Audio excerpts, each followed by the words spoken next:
This is Offplanet Radio. Welcome to Offplanet Radio Live. My name's Randy Moggins.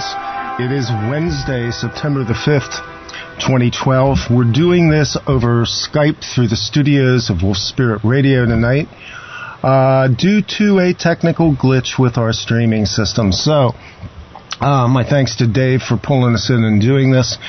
We have a great show tonight. 2 hours. My guest is...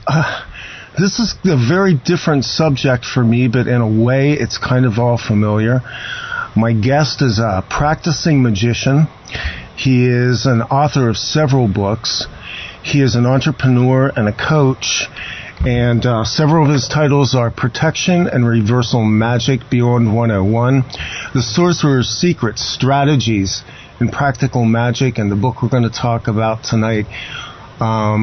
I'm going to let him introduce the title himself. Jason Miller, welcome to Offplanet Radio Live. Oh, thanks for having me. That's good. We finally got it together. Sorry, we had a glitch in our system, so good to have you on, my friend. Good to talk to you. Your new book, give us the title, tell us what we're going to be talking about, because we're going to focus tonight on an aspect of magic that a lot of people don't think about. Well, tonight we're going to be talking about my new book, Financial Sorcery, Magical Strategies to Create Real and Lasting Wealth. And it's about just that. Jason, how did you get into what you're doing now? How did you get into magic, sorcery, wizardry, and what is your background? Well, my experiences started pretty young with some, I guess you would call them psychic experiences or even mystical experiences where indications are that there's more to reality than just what most people can see and agree upon. And this sort of gave me a spiritual mindset, a mystical mindset, and I began as a teenager going out and searching for this kind of knowledge. And I was very lucky, very blessed to have access to amazing teachers very young, all within a short span of where I grew up in New Jersey. And, I mean, just within 10 miles of a little suburban town in New Jersey, I was able to run into a Rosicrucian teacher who taught me ceremonial magic and helped me get started on the path. Made friends with a Wiccan teacher who was practiced witchcraft. Made friends with the owner of a hoodoo shop not far from me, so I learned a bit of the African American conjurer.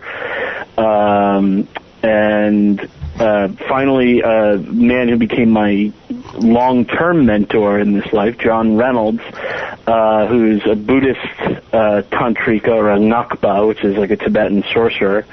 And, I made all these connections as a teenager. And I just kept following the trail throughout my life, and now I'm pushing 40, and I'm still at it. How did you fit your practice of magic and sorcery into your everyday life? Did you integrate what you were learning? Did you take that and begin to use it in practical ways early on, or was it something that was kind of off to the side for you for a number of years? Well, it was something that I did what is probably not the smartest thing in the world, and what a lot of occultist teachers have recommended against, which is I started fast and furious right from a young age and kept at it. Now, what this means is that while I was acquiring a lot of esoteric knowledge at a young age, and I was, could do sort of advanced ceremonial magic rituals by the time I was in my early 20s, it doesn't pay the bills. Right. So, that's where I was kind of going. Yeah, so, I think like a lot of people that get a fire for something. And it doesn't have to be magic. I mean, people go through it with acting and with music and things that they might not be able to make a long-term living at, or at least one that provides for an upper middle-class lifestyle. And I just sort of didn't think about it. I just set it aside. I viewed money and career and everything as unspiritual. Now, the 90s being what the 90s were, I always had a good job. I worked for AIG for a time, and anyone that knew their way around a computer could make a decent living. So that was not a big problem for me, and but I did, if I could do it again, or if I was to advise my children, if they had the same sort of passions, it would be to the advice that William Gray's teachers told him, which is, set it aside for a few years. Develop a daily practice, but cultivate a career and a good relationship with money as well. And I didn't really discover that until later in life, and that's part of what led me to write Financial Sorcery. Is the need to you arrive at a point in life, and this is my skill set. How am I, what do we do with it? You mentioned something a minute ago that struck me, and it's something that comes up in the book, about money being unspiritual. And I think this is going to go to the heart of what people need to hear about this book and what you're teaching, because we have been taught wrong about this, haven't we? A lot of people have. And, there are a lot of bugaboos about using magic that just don't hold water. Some people are taught only to use magic as a last resort, when everything else has failed you, should you ever resort to using magic. Or they get told that magic done to improve your own quality of life is selfish and it's somehow black magic or something like that. And of course, this is all bogus. I mean, there's nothing wrong with going to improve your life. And the idea that you should only use magic in an emergency is just going to lead you to bad magic, because it's already probably too late at that point for the magic to do much. And if you only use magic in emergencies, how are you ever supposed to get good at it? Because magic is something that can be developed as a skill, just like anything else. So, we get taught that money is this unspiritual thing that we shouldn't be concerned with. And to an extent, they're right. One of the things that I bring up in the book and bring up in my lectures is even when I'm lecturing to entirely pagan crowds, because it's not just a Christian idea, it's become sort of a Western spiritual idea. Oh, yeah, very much so, yeah. Yeah, which is this idea that you can't serve two masters. You can't serve spirit and serve mammon or money at the same time, as Christ had said in the Bible. And so money is this big elephant in the room, and they're right. You can't serve it. You can't allow it to master you, to dominate you. And I think if we look around the world right now and we look at the fiasco that is, the financial sector and the world economy, we can look and see how money has mastered people that are supposed to be mastering it, and caused a lot of problems. So what do? If we can't let money master us, well, the most obvious thing is to renounce it, right? So that's okay, and I think that's a valid spiritual path. The problem is, when people renounce it, they need to really do it. And by really doing it, I mean you become a monk. or a nun, or you go and sleep under bridges. Yeah, basically. you go and become a wandering yogi, you know? There are ways to do that. I know people that do this, and I'll never forget a friend of mine who was going through law school, and he was talking about, you know, his plans after law school, and then he turns to me, he's like, but ultimately, I want to become a Buddhist monk. And I was like, well, dude, you know, you don't have to pass the bar to get into the monastery. I'm like, I don't know what you think Pena Rinpoche's qualifications are, but they're not that strict. So, you know, the idea of this renunciation is a good one, but you have to do it.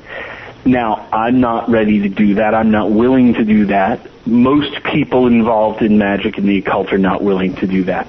So we create what I call a barista spirituality. We pretend that we don't care about money. Right. You work, you know, the jobs that are like dead-end jobs that you don't care. You know, if you take off for 2 weeks and you lose a job, it's no big deal. You get another job just like it. They're not jobs that require any kind of education or special training.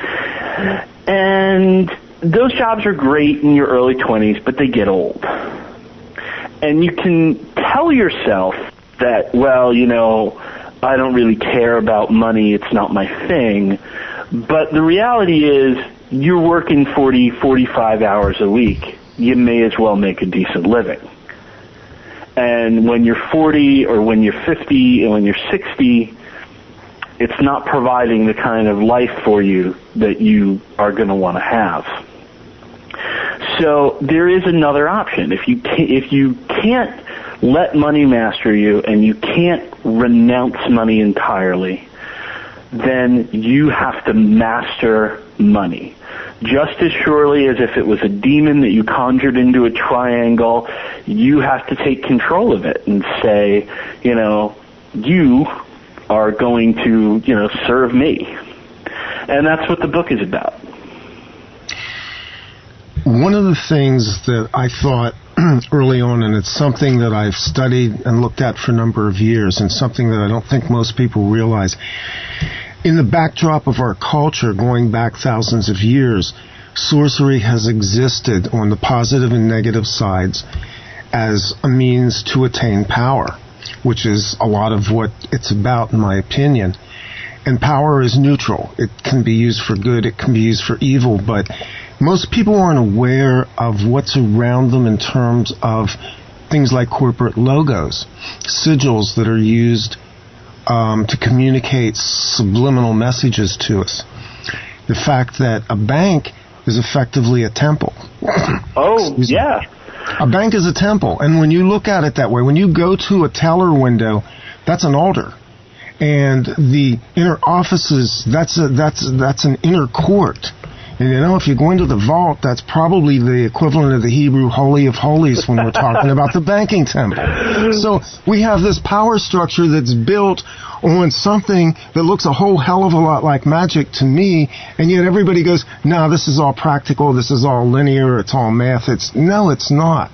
And your book struck me as this was a way for us to tap into something that is really, frankly, being used against us now. Oh, yeah. Yeah, it is. I mean, you and I live not far from Atlantic City. Have you ever been to Atlantic City? Oh, yeah. All right. So anyone that's listening that's been to either Atlantic City or Las Vegas or a casino, you are walking into a place that has been designed physically, psychologically, and esoterically to be to be a spell. It is there to enchant you. You walk in the door. Within a few steps, if the casino is laid out right, you can't find the exit. If somebody was to say, okay, now which way out? You'll sit there and go like, I don't know. No, you're lost. You are lost in an environment that's designed to bring you into the center of it. Exactly. And then train you. The clocks, there are no clocks. Right. Almost anywhere. There's an overabundance of red and hot colors. Ever since they stopped using the coins, they still broadcast the chinging of the coins, but they do it in the key of C sharp because that's the key that has been shown to resonate with the part of the mind that controls your gambling impulse. I mean, wherever you are, when you walk into an Abercrombie and Fitch, the music is playing ridiculously loud. That's because they don't want mommy and daddy in there. They want mommy and daddy to give their teenage sons and daughters the credit card and they leave. There's a reason. You can call it psychology. There's a bit of magic in there, and some of it is more overt than not, magically speaking. Some of it uses symbols and subliminals, overt, very old. Yeah, exactly. Yeah. The people that designed the first mall studied cathedrals. And the way that cathedrals were set up to create psychological impact, the way that, behind the altar there are sometimes doors and hallways that don't go anywhere, that don't do anything. They're just there to create the illusion of spaces that are beyond normal people. It's really, an amazing study of how things go. But every day we are subjected to this kind of onslaught. And so, magic will help sort through all that. Meditation helps realize what's being done to you at any given moment. It's an important skill to master in today's world. Somebody in the chat room has asked us to define, or ask you to define magic for them. What is it exactly? Oh, well, there's been a lot of people that have tried to define magic or sorcery, and all the definitions fall just a little bit short. So, in a way, it's like what they say about pornography. It's hard to define exactly, but I know it when I see it. Yeah, exactly. But essentially, it's about causing... Aleister Crowley said that magic was basically causing change in accordance with your true will. And we can go with that, but I would add on that in terms of how most people think of magic, we are using... especially in this book and with what I teach, we're using a combination of methods that science and society doesn't accept as scientifically real. The effects of prayer, the effects of energy, and so on and so forth. And we're combining that with mundane steps that we're also taking. So one of the important things about my approach to sorcery, what I call strategic sorcery, is to never do anything purely magical.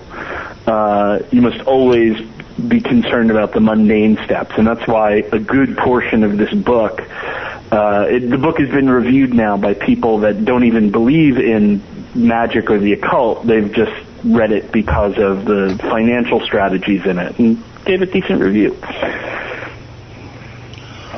So you're teaching classes to people. What is the mix of people that you're getting when people join up, when they see you speak on the subject?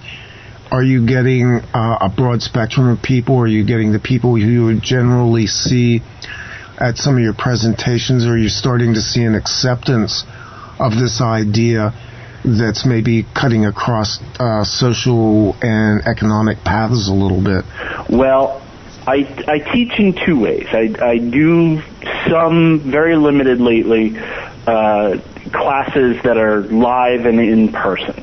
I'll be doing a few more soon, but I limit my live appearances. I have 2 small children and, a family, so I don't run around like I used to.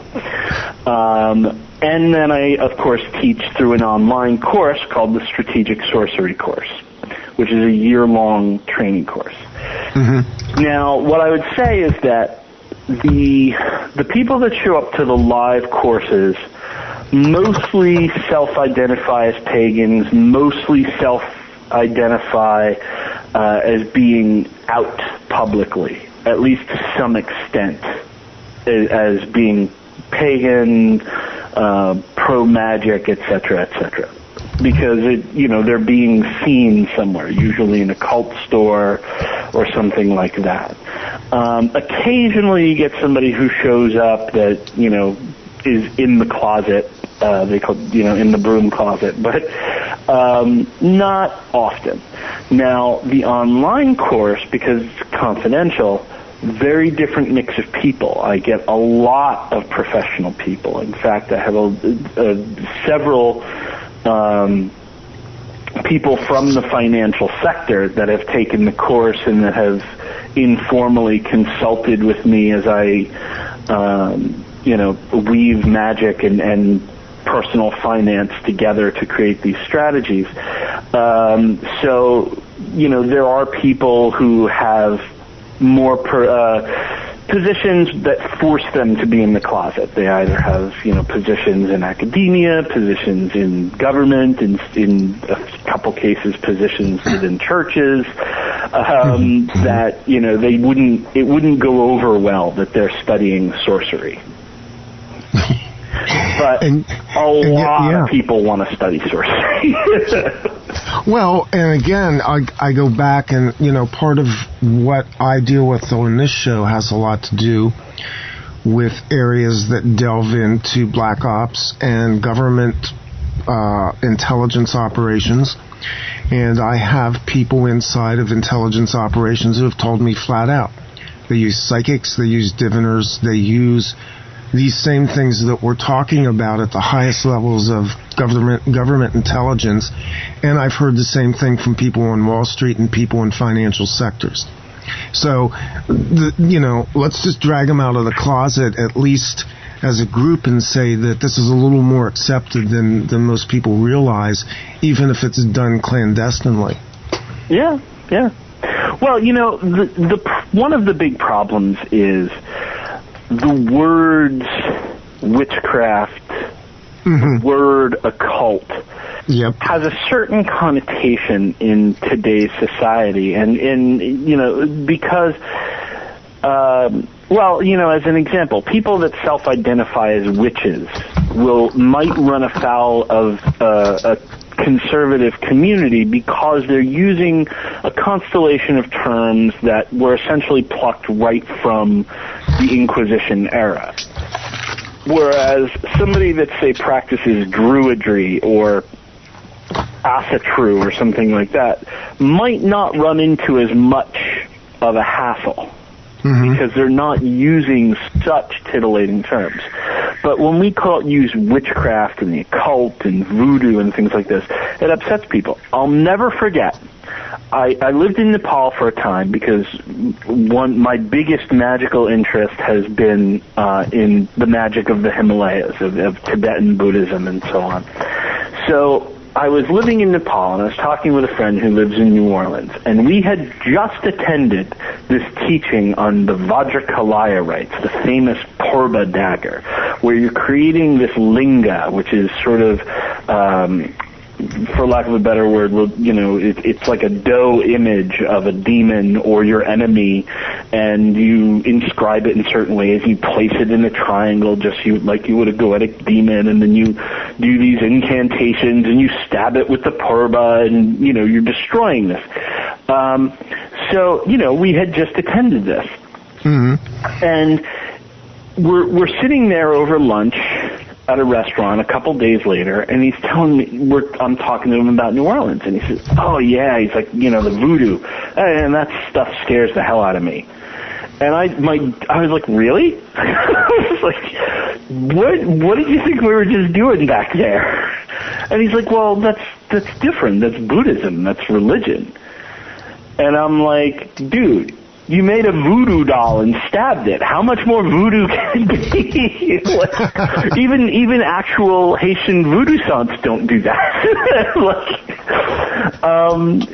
So it's always magic or the occult or evil when it's the other people's magic. But the reality is there's just a hair's breadth of difference between me looking up a book of spirits and saying, okay, well, this spirit or Ain Tzadkiel is good for finding a job, so we're going to summon Tzadkiel and we're going to light this candle and ask him to help you find a job, versus going to the Catholic church around the corner, going to their bookshop, getting a copy of favorite novenas for all occasions, opening up to the table of contents where it lists, for finding a job, for curing cancer, for doing this, that, and the other thing. You find, okay, finding a job. Let's see. This goes to Our Lady of the Miraculous Medal. Okay, we light a candle, we wear this miraculous medal, and for 9 days we say this novena, and then hopefully she gets us a job. It's a spell. Yeah, I see. That's exactly right. There isn't really a lot of difference at the end of the day. I've been involved with different religious streams over the years, and, I realized early on that in certain charismatic Christian fringes, they were doing effectively what you would call spells. And nobody wants to talk about that, but that's effectively what we're talking about. And yet at the same time, they would burn witches, they would excoriate a sorcerer, and they don't even want to hear about divination and magic. Well, that's a lot of magical books, cunning men of the 17th and 1800s. Their books were all about routing out witches. Today, shaman in Nepal and in Africa and so on are they're routing out witches. It's a terrible, terrible thing that they're doing. In many cases, just killing and torturing people. But, they're also doing magic. So it's just about, this is what we like and this is what we fear. And when you look at it closely, there turns out not to be such a huge amount of difference between the two. It's just, we're comfortable with this type of magic. We're uncomfortable with that type of magic. And that's just the way society works. But if you look at, if you look at the conservative movement and how much emphasis that they put into prayer groups, right? Mm-hmm. They're not just running prayer groups. No, they're not. We want to get a lot of people into a specific place, and we're praying for a specific thing, very, very specific. In some cases, we're talking about, overturning specific rulings. We're talking about getting quote-unquote activist judges off the bench. We're talking about, in one case, a preacher leading an imprecatory psalm. These are psalms in your Bible that are essentially used for cursing. Exactly, yes. So like Psalm 109 is a terrible curse, one I would not use against my worst enemy. Well, that's not true, but it's a heinous, horrible curse, and they're saying it against the President of the United States and his family, and these are targeted, well-organized, magical workings, and they do it even the ones that aren't particularly religious, they do it and they participate because they see there's an effect. Some of them write it off as a psychological effect, others write it off as a religious effect or a spiritual effect. I, of course, think it's both, but they do it because it works, and it's something that the more liberal area has sort of eschewed, because we like a nice separation between church and state, so we tend not to do things like that politically. But there are a lot of us involved in magic and the occult that do our work, which is perhaps not as involving hundreds and hundreds of people at a time, but is maybe a little more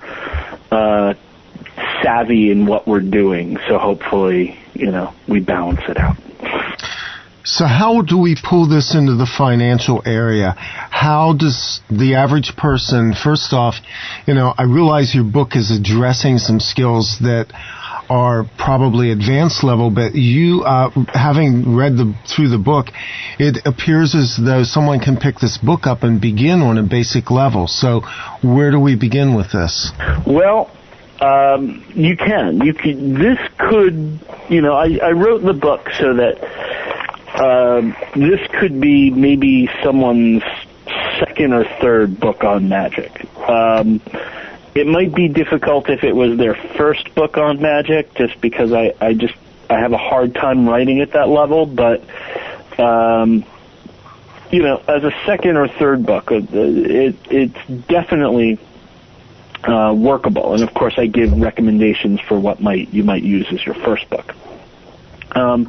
But the first thing that you really need to do is to assess where you are.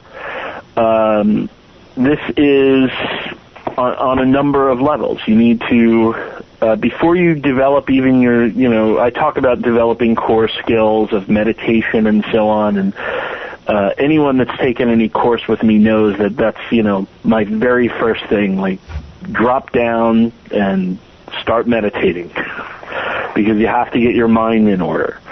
But financially speaking, you need to get your mind and your finances in order. So the book is sort of written, it's sort of written starting off with somebody who's maybe in a very bad place. So we go from being deep in debt and how to get over that, into job finding, into promotion, into starting your own business, into retiring and setting up passive income. So we move through all those stages. Now, obviously, people that pick up the book will be at different stages. They might not be deep in debt, but they should still develop their basic skills of meditation and energy work, and they should also work on their set point, which is pretty important and probably the place where almost everyone should start, because very few people have their set point in line with what they actually want. So at this point, we're kind of starting out on a real basic level, and that, for me, what spoke to me was beginning with the meditative aspects of it, because I think for a lot of people who are in financial stress, and they abound in the culture right now, people that are maxed out on credit cards, upside down on mortgages, have cars being repossessed, their lives are in turmoil, and the first step, in my opinion, is to go into that meditative state and to begin kind of doing the inner preparatory work. Oh, absolutely, absolutely, and that's the basis of the whole set point working. We all have this idea of where we would like to be, but it's very rarely in line with where we're comfortable with being. People that are in debt, maybe, a lot of them, you talk to them and their parents were in debt, and they got used to being in a state of constantly owing money. And, if you say, hey, wouldn't you like to not owe anybody any money? They'll say, well, yeah, sure, that sounds great. But they don't, their deep mind is not set at that set point. Their deep mind is set towards being in debt. Or, you see this all the time, people that are, grew up in poverty or grew up, let's not even go poverty. Let's just say, their parents were sort of middle management. Sure, they would love to be Richard Branson and start a company and wheel around the world in jets all day long, but they're comfortable at the level of middle management. And so if anything happens that threatens their position at that sort of middle management, $50,000 a year level of existence, all of a sudden they start working frantically to get back to that place. You know what I mean? Like you take somebody that's like a middle manager making $50,000 a year, and you rip their job away, or you give them some kind of serious and overwhelming bill. They're going to work their butts off to retrain, to get a second job, to do whatever they have to do to get back to that position. And even though that position, they still might have serious debt. They still might, have credit card debt. They still might not be making enough to do for their children what they would like to do for their children. They're comfortable there. They've been trained to accept that. And so once they reach that, the effort drops right off. And you say, well, shouldn't you pay down all your credit cards? Shouldn't you pay off your cars? Shouldn't you pay off your mortgage? Shouldn't you have significant investments? Yeah. My grandparents retired. Yeah. But they don't, because that's not where their set point is. And you see this at all stages. People that grew up in upper middle class or in upper class where everybody is a doctor, a lawyer, or a banker, their kids grow up and become doctors, lawyers and bankers. Exactly. Yeah. And it's enforced. Sometimes in very overt ways it's enforced.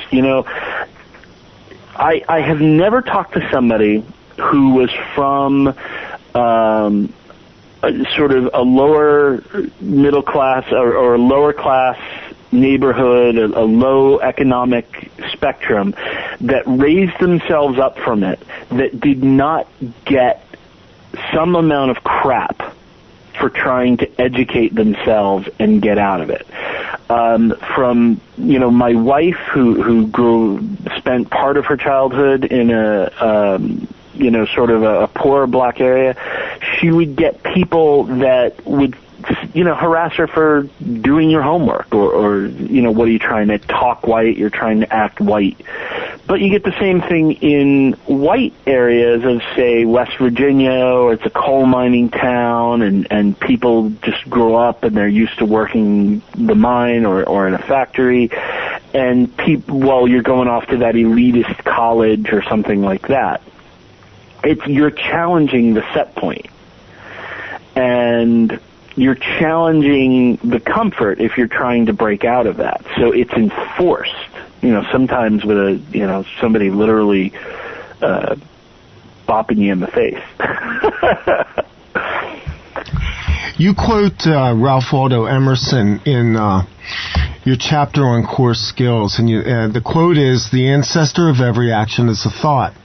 And I like the quote because for a minute we remove the occult side, and I don't mean that in a bad way, but it brings it back to something that most people don't realize: the power of our minds, the fact that we're spiritual beings, and the fact that we've actually been crippled by our spirituality instead of being empowered by it. And maybe you can speak to that a little bit, because, see, I look at what you're talking about from a different place. I came from a culture that told me sorcery was bad, witchcraft was evil, and all of the occult accoutrements were things that I was not supposed to go near. And for most of my life, I believed that. And the more I became exposed in a good way to the mystical aspects, I realized there's power in this. And I realized that the power is pretty much, again, neutral. It's a universal power that can be used for good or evil. And breaking this off of people is like breaking poverty consciousness off of people, because they don't realize who they are and they don't know what their power is. Right on. Yeah, I mean, really, you can even take it, you can take that idea of the ancestor of every action as a thought, you can take that out of the magic and occult aspect, but you can even take it right out of a particularly spiritual mindset. It's just a fact that if you sit down and you watch your mind, you realize that 99.999% of the time, you're not thinking, or your thoughts are not really your own. They're reaction. Ah, thank you for that. Yes, yes. You're acting mechanistically. So we can look at this and say what is the self, what is not the self, what is really your true will, and what is really just the way that you've been raised to act and react to something. And I always like to say, well, if I was to have a thought that was generated by my real consciousness, by the nature of my real mind, it wouldn't be affected by this, that, and the other thing. But almost everything is. The reality is I'm giving a different interview to you right now because I had a quintuple espresso at 4 o'clock this afternoon, and I'm riding the end of that caffeine high. Uh-huh. If I had, some chamomile tea at 4 o'clock this afternoon, we'd be having like a much slower paced conversation. But I didn't. And my thoughts are affected by that. So if it's affected by that, well, would it be affected by me drinking a Coca-Cola? Would it be affected by me, having a frontal lobotomy? So all these things affect the brain. And they're all external factors, things that are not us, that we eat, that get taken into our body, and then, expelled the next day. Very few of the cells that we were born with are cells that are still part of us. So the body is not the self. The body is not the true mind. But we take a look at the sense of mentality that we have, and what is just a purely mental. You can't divorce it from it. You can't divorce it from that.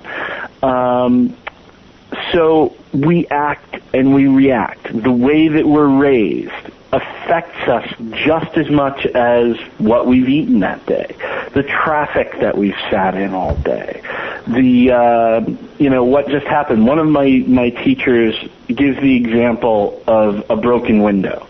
He's like, you come home from work and imagine you find your living room window has a big hole in it. You're probably pretty pissed, right? Mm-hmm. Okay, now imagine you get home and you hear on the way home the winning lottery numbers, and you look at your wallet and you realize you've just won Mega Millions. And you come home and you find your front window is broken. You probably don't care. And it's true. It's the same response. It's the same, event, but it's registering completely differently based on your mindset.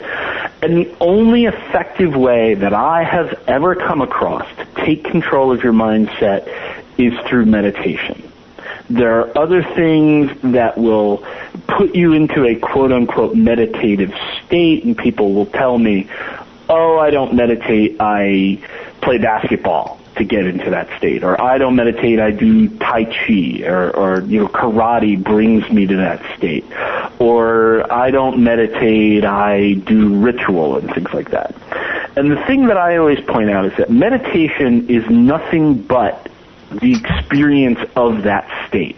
You are watching the mind. You are doing it directly on the mind, which means you can do it at any time, at any place, anywhere. You don't have to be seated in a special way. You don't have to be staring at a candle flame or something like that.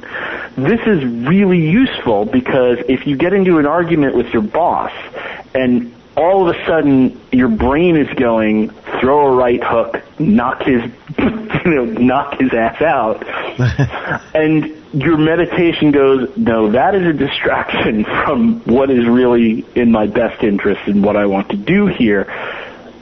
I can let go of that if you're practicing meditation, because what you're doing effectively is meditating when that recognition of distraction occurs.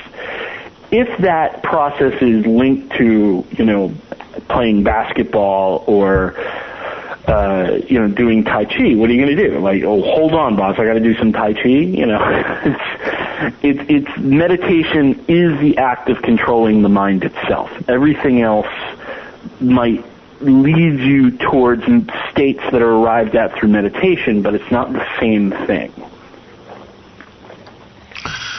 So the average person then, I don't know. I mean, I don't have a sense that meditation is all that widespread right now. I've been doing it seriously for about 2.5 years. It was a discipline I took up as part of some other things I was studying. And I have to say, it changed my life. It took me about a year to get good at it. And that was one of the first pitfalls, was sitting down and realizing that, oh my God, there's all kinds of voices screaming inside my head. I can't focus.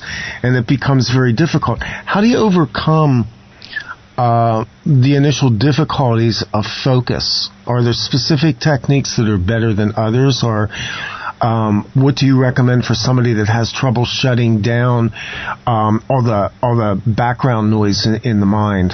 Well, there are a lot of different techniques, and what I would say is that whatever technique you're using, I could teach at least a dozen techniques that use nothing but the breath, but focusing on it in a different way. But whether you're using the breath or whether you're using a point in space to focus on or something like that, that's what I'm talking about when I mean meditation.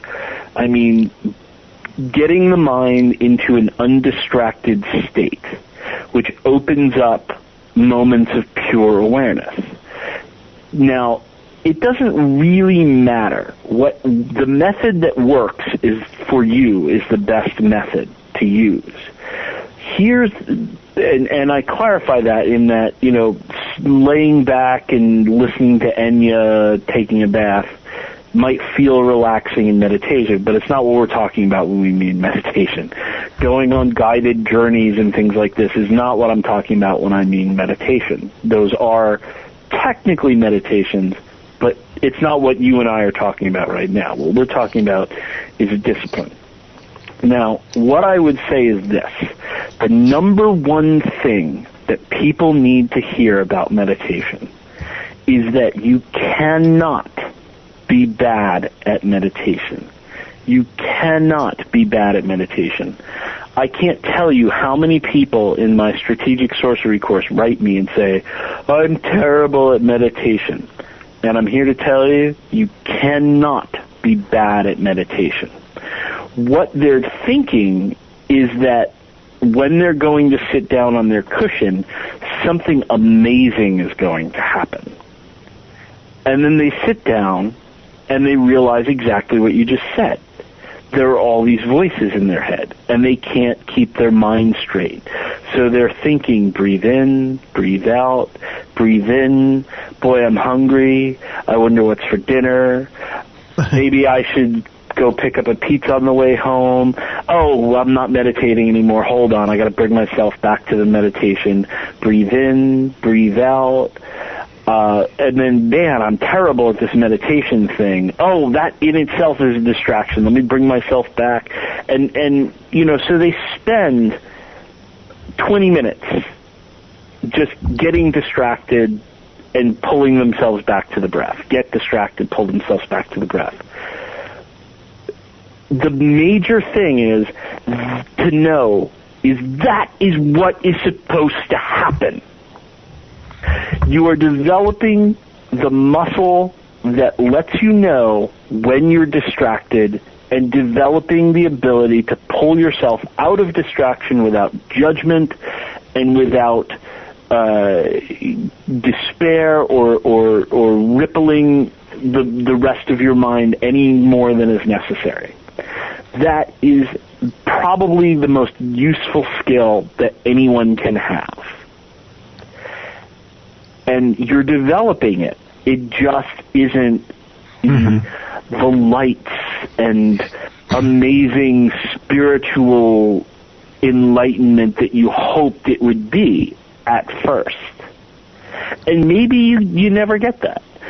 Maybe if you're like a lot of people in magic, people that get involved in magic are very, tend to have certain doors open. So maybe they see spirits, maybe they hear spirits. They sit down, and if they just sit for a few minutes, they're seeing colors. They're feeling these feelings of bliss and so on and so forth because they can sense energy and so on. I would rather, at the end of somebody's first meditation session, hear, I did absolutely nothing but get distracted every single second and have to pull myself back to the meditation, than hear, oh my God, it was amazing. I sat down and this light descended through me and spiraled around and I entered into this land of unicorns and wonderment. And, no, now you're distracted. Oh, what do you mean? That wasn't a distraction. It was a spiritual experience. No, well, there's a saying for that, which is if you see a Buddha on the road, kill him. Killing. Yeah. So, exactly. Buddha's like, I'm not here to train you to have visions of Buddha. I'm here to train you to know your own mind. And that's the difference. And people, meditation is the most useful skill for magic that you can have.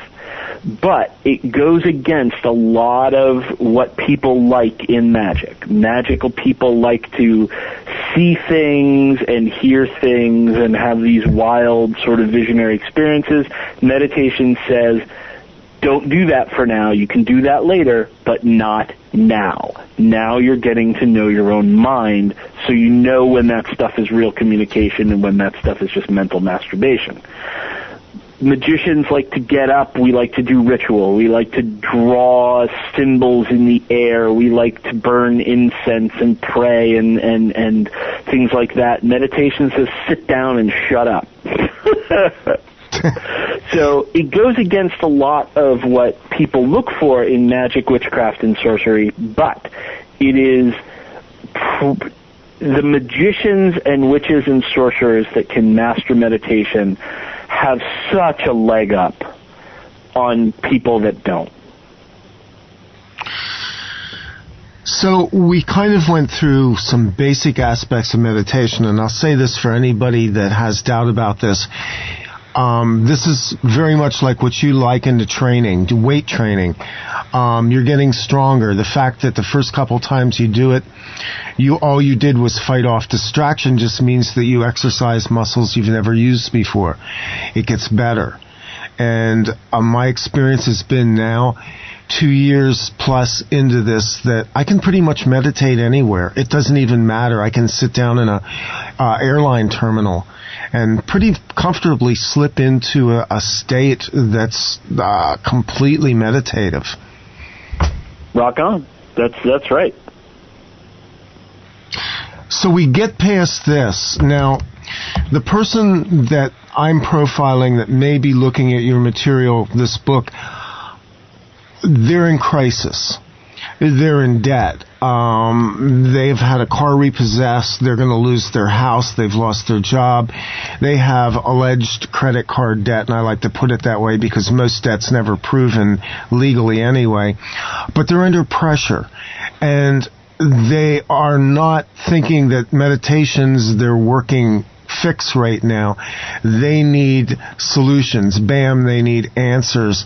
So assuming that we get them to this point, calm them down, get them kind of, focused, where do we go from here? Well, take a look at what happens when somebody is in debt. And, the thing that I always point out is look at your mind. The first things that you need to do are often the things you're not doing. A lot of the people that I've talked to and I've counseled that are in debt, ones that I know personally, I go to their house and it's like a running joke almost. They have these enormous DVD collections, or they're living in this hovel and they have this enormous TV set with all surrounded by all these DVDs. It's like, stop buying the $25 DVDs the day they come out.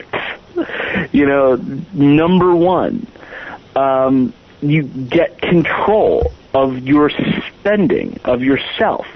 And I know that why they're doing it. They're doing it because it's one of the few luxuries that they can afford, But that's what, so they want to do it. It makes them feel good, but they know that they shouldn't be.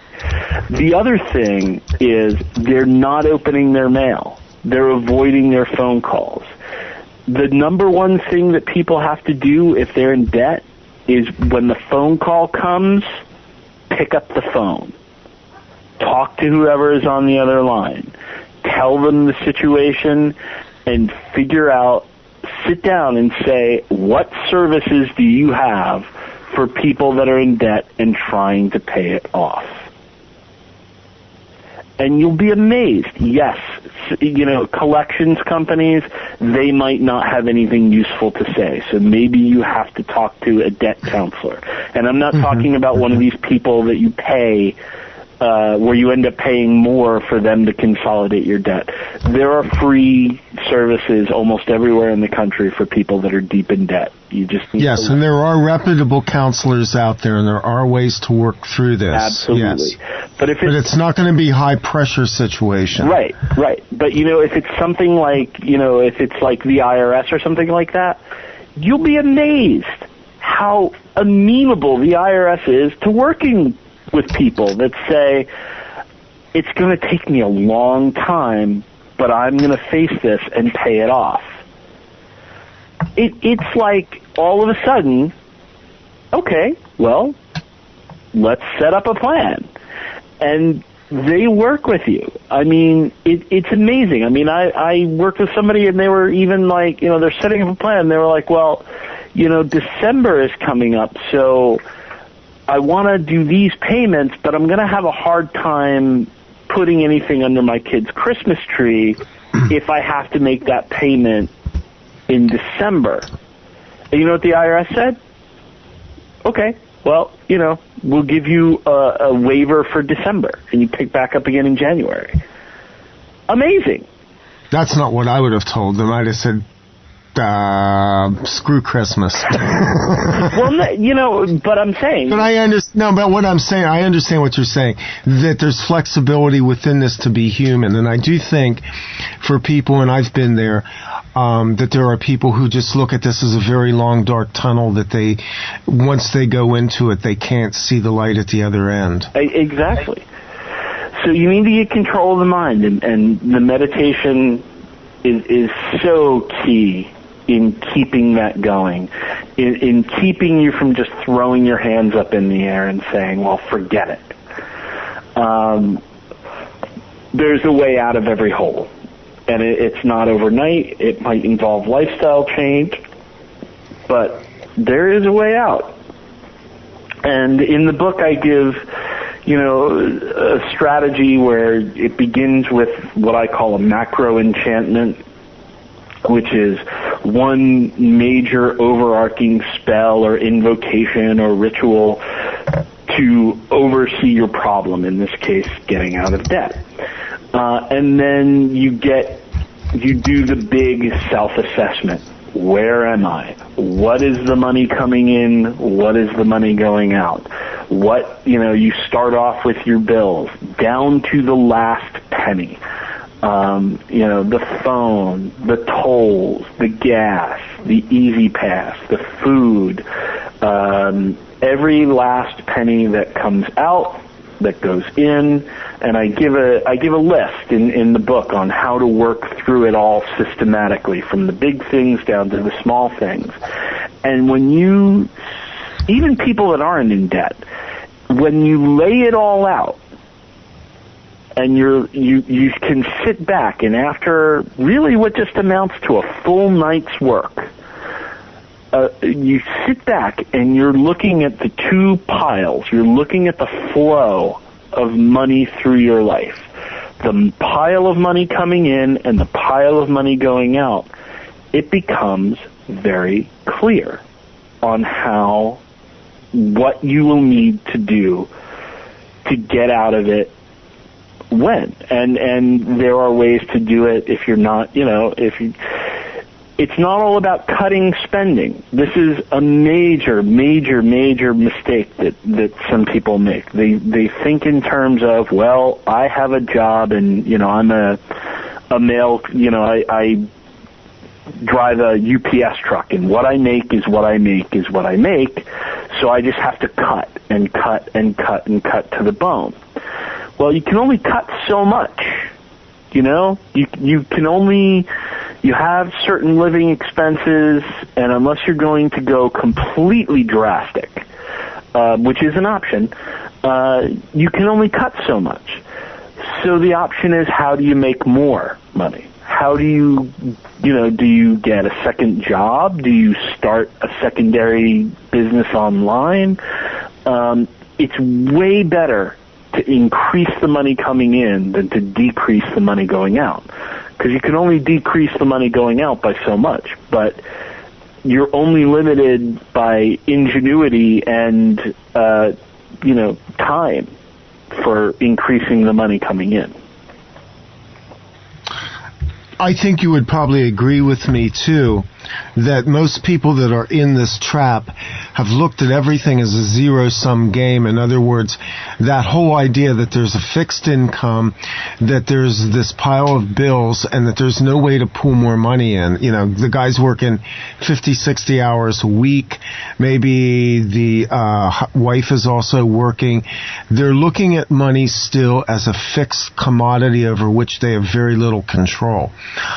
Where do we go in terms of beginning to, first off, visualize abundance? Because I think that's the place that we have a hard time piercing. I've struggled with this most of my life, the idea of abundance, of something that's out there that's not limited by just what we mechanically and physically can seize, but something that's more intangible that we can begin to attract to us. A lot of people have heard about the law of attraction. They've bought books on the law of attraction, and there's flaws with that in my mind, but there's a truth to it too, that we do have the ability to begin to magnetize a certain level of abundance. Can you kind of speak to that, Jason? Yes. There is some truth to it, and you're right. There are deep flaws when it comes to things like the secret when you're, hey, eating at McDonald's isn't going to make you fat if you don't believe it will, and if you imagine checks coming in the mail, you know what? Checks are just going to show up at your house. And of course, it doesn't work like that, although there are rare instances of strange things happening. But in general, that's not how you're going to get out of it. This really goes back to that set point idea. People, you get a certain set point. You're in debt, and although you don't want to be in debt, for lack of a better word, you're comfortable there. It's what you're used to. You know what it's like, and you've been in debt for years, and that's the way that life is to you. And so what I give is a full strategy that is employed for changing your set point, which is it's basically step by step, and we have set points for everything, by the way, not just money. The term set point actually comes from weight studies, where people have in this case they're talking about a physiological set point, where people's brains are just set to keep their weight at a certain point. But we also have love set points. How many times have you heard a guy say, she's out of my league? Yeah. When in reality, if he just, was a little bit funny and a little bit cocky, she'd fall all over him. Spiritually, we have this set point. Oh, well, that's something for somebody that's like, a Maitreya or a saint or something like that. I'm just a schmuck from Jersey, so what can I attain spiritually?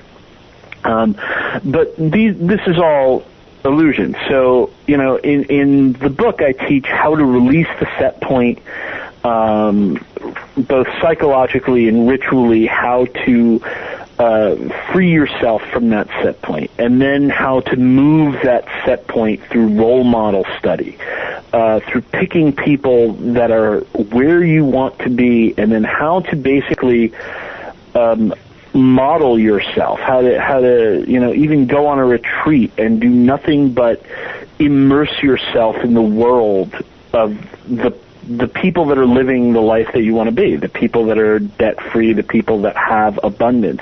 What do they do? How do they think? Read their biographies, watch the documentaries about them. Immerse yourself 24/7 in that life. To whatever extent you reasonably can, you mirror their actions. You begin to read the things that they read.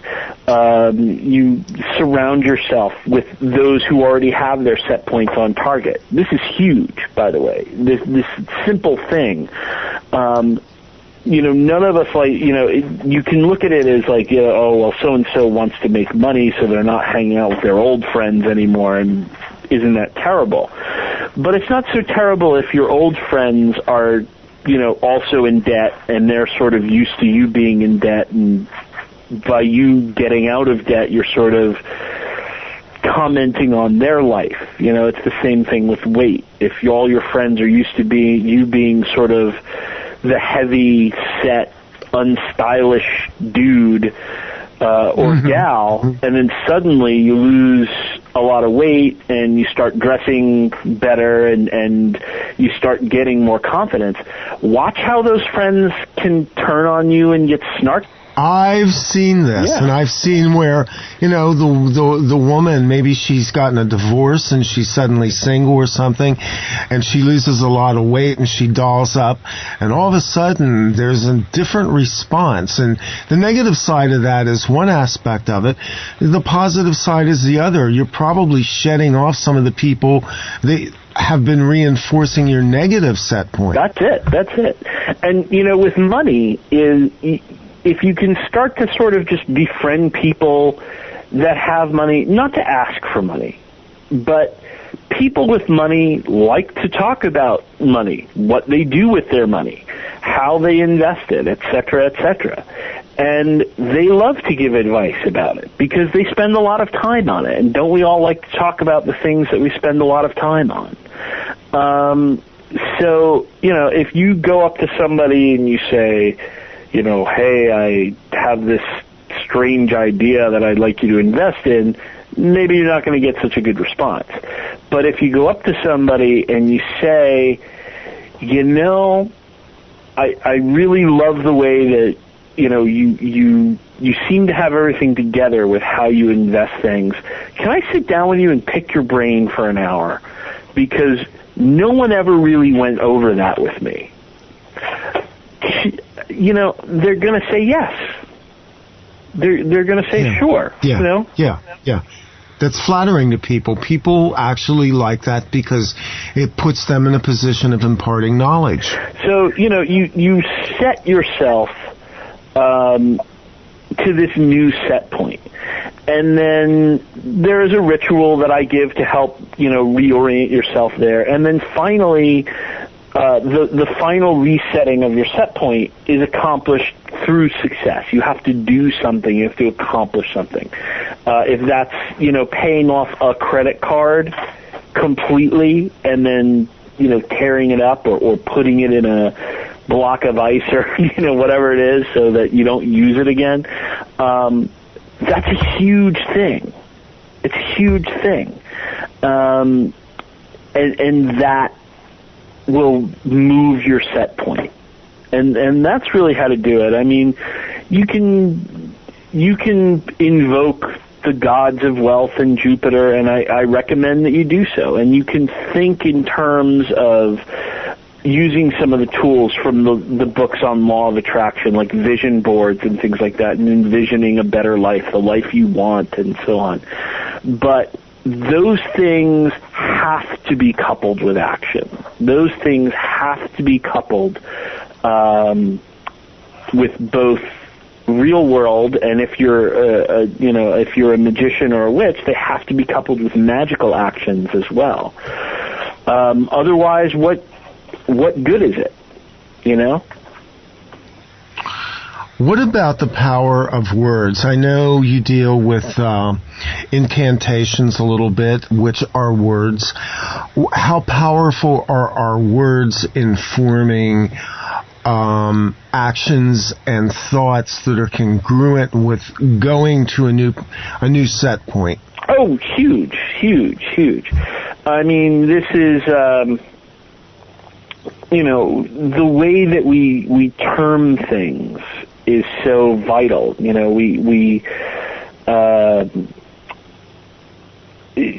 even hear people, they don't talk about what they want. They talk about what they don't want.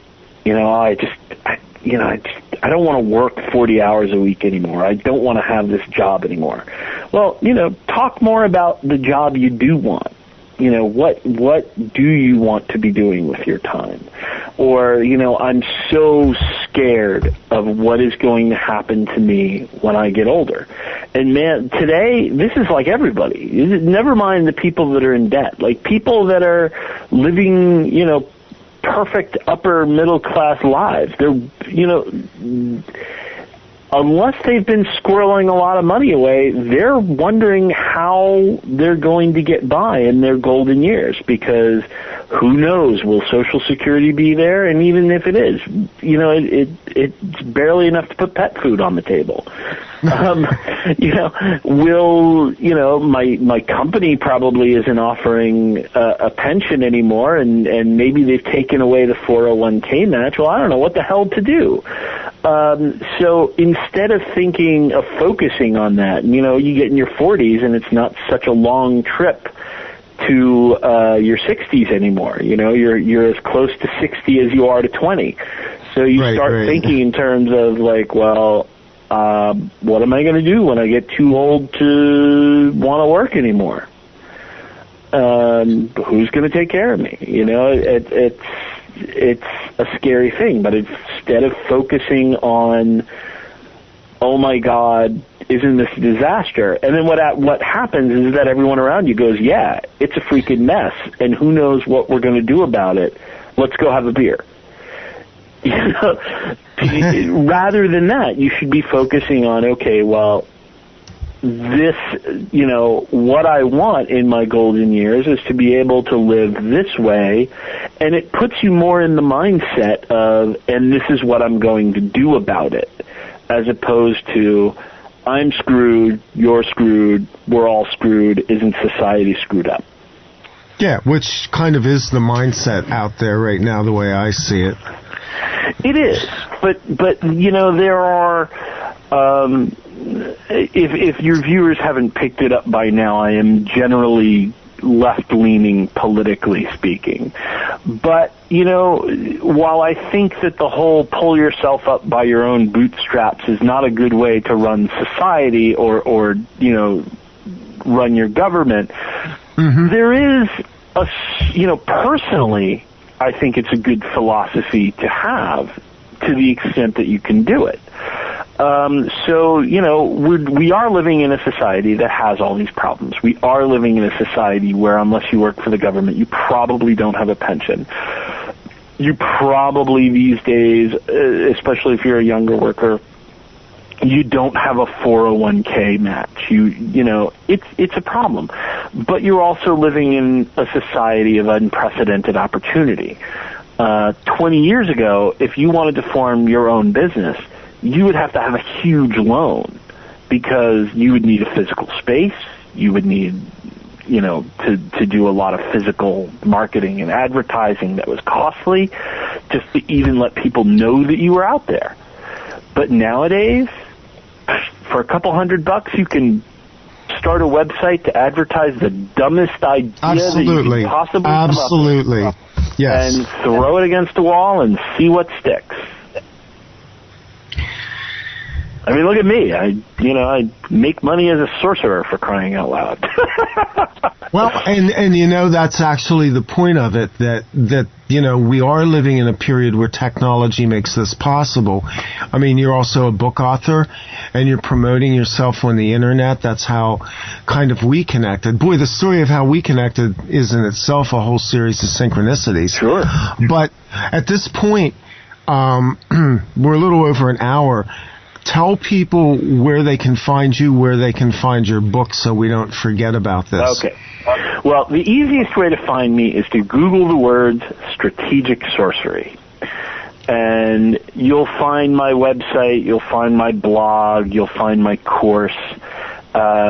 The website is actually innominandum.com, and one day soon I'll get around to registering strategic sorcery. Something like that. Thank you. I can't even say that. But it's INOMINANDUM, and you know, had I come up with that name when I was actually trying to market myself, it would, you know, I would not have stuck with that name. I would have kept that as a purely spiritual name. But I started writing under that name in the 90s, and it, you know, once you have it, you're just kind of stuck with it.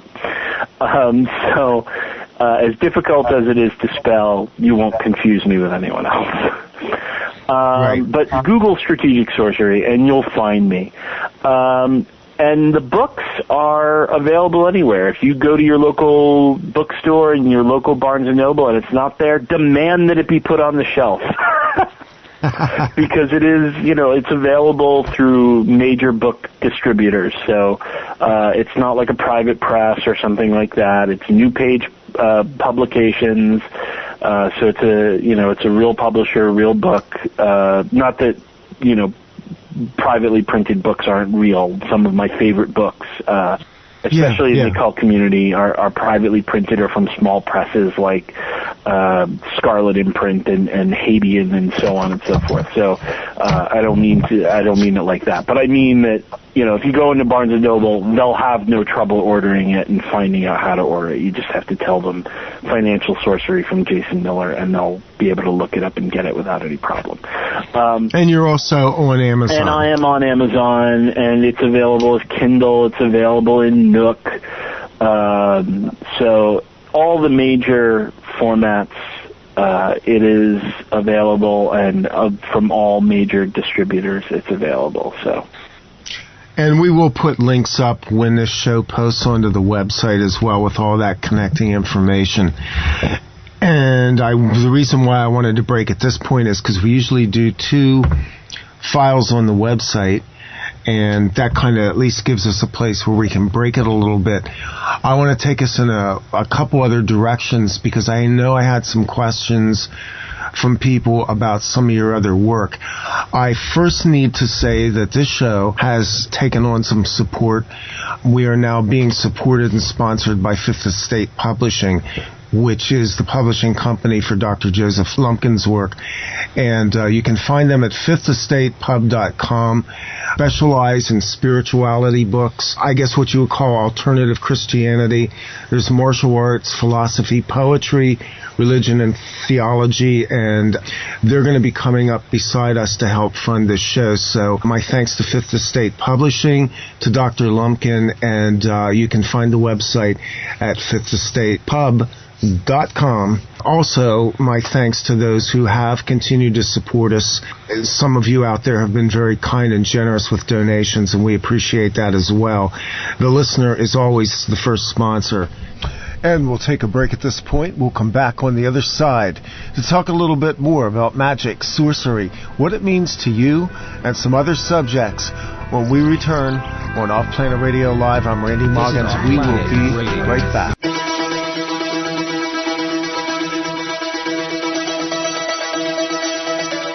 Welcome to another dimension, a dimension of insight, a dimension of understanding.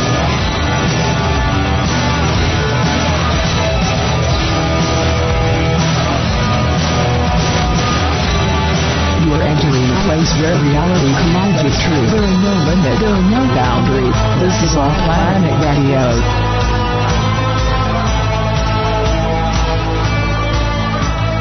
Welcome back to the second half of Offplanet Radio Live. I'm Randy Moggins, and we are broadcasting live tonight over Skype through the studios of wolfspiritradio.com, and I have with me on the line my guest, Jason Miller. We've been talking about financial sorcery. In this hour, we're going to branch it out a little bit more, look at a few other subjects, and also take some of your calls.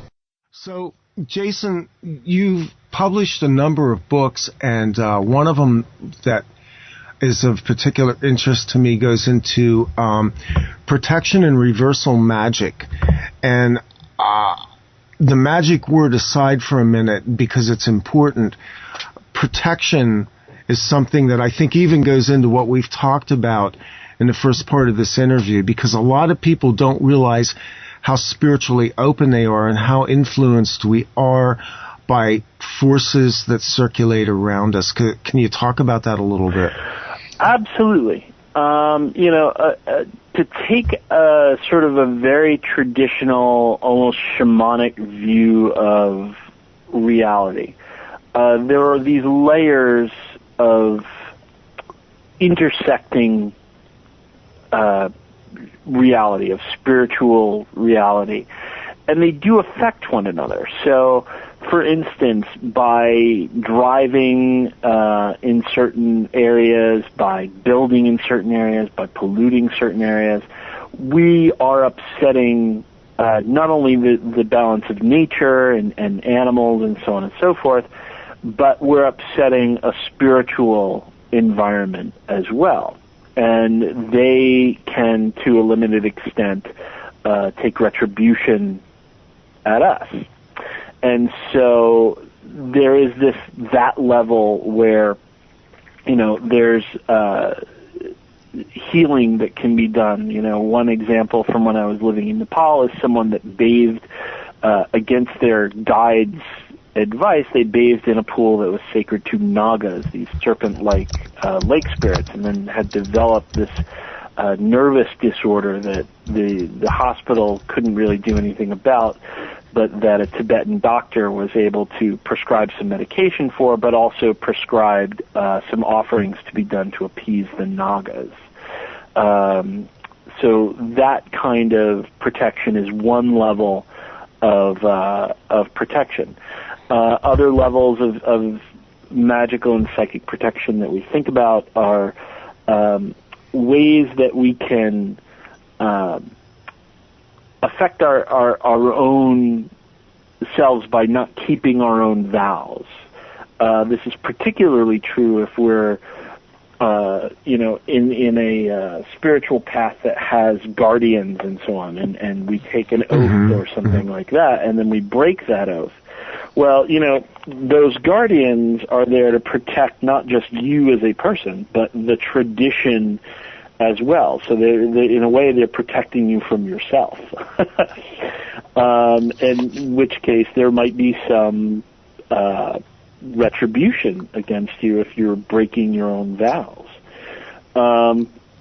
There are also cases where maybe there's not a spirit involved in attacking you, but a case of occult ambiance where you enter into an area that just resonates with either a negative mojo, for lack of a better word, or maybe not even negative, just powerful. I mean, there are people who walk away from Stonehenge or Newgrange or a popular site like that, and they feel nothing. And then there are people who walk away and they have massive headaches and problems for days because they're just open to that kind of thing, and it overloads them.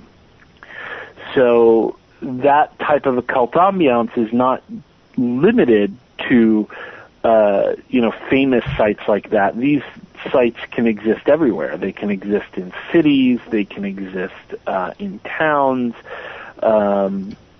They can exist in places where maybe someone has just done some magic, at a crossroads or something like that, and there's some lingering energy there. So you might run into situations like that where occult ambiance is causing a cross condition that needs to be fixed. And then the last one is the danger of human practitioners of magic who are using magic against you. This is something that, especially in books on Western magic and witchcraft, that they have not wanted to talk about or deal with, or in many cases even acknowledge is real. Because, and there's a real reason for that. There was the satanic panic of the 80s where, schools were closed down and people were arrested for satanic ritual abuse that never happened. People were gotten into a panic about witchcraft and the occult and things like this. And anybody that was around at the time will remember, specials on Geraldo and so on, detailing this worldwide satanic cult that doesn't really exist, but somehow got into people's minds.